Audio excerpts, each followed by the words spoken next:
শান্তানা। Shakib. Yes, finally অনেকদিন পর দেখা। হ্যাঁ, লাস্ট দেখা হয়েছিল কনসার্টের সময়। এক্স্যাক্টলি। এই পরিচয় করে দিচ্ছি। আগের নামটা বলতে দে। ও ইরা, সঞ্চিতা, ও আদর, আমার ইয়ের। ও হ্যালো ব্রো, আমরা স্কুল ফ্রেন্ড করে তো। শান্তা এক কলেজে, আমি আরেক কলেজে, অনেকদিন পর দেখা হলো। Nice to meet you.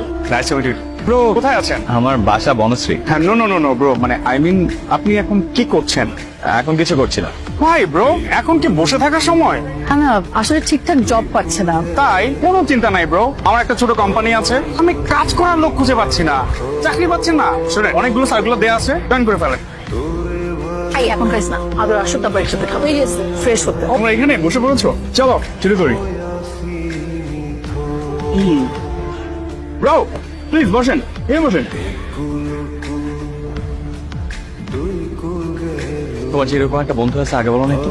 ওর কথা আমার মাথায় ছিল না, তোমাকে আর কি বলবো। মাথায় ছিল না, তাতেই এত মাখামাখি। খাবার টেবিলে তোমার পাশে গিয়ে বসলো, আর তোমাকে পাশে নামায় দেওয়ার জন্য তো পাগলই হয়ে যাইতেছিল। সবকিছু তো নেগেটিভলি নাও কেন তুমি? স্কুলের ফ্রেন্ড, এতদিন পর দেখা হইছে, এমন তো করতেই পারে। এই গাড়ি থামান। কেন? আমার ভালো লাগছে না। তুমি কিভাবে যাবা? আমি আগে বহুবার এখান থেকে বাসে গেছি, যাও তুমি।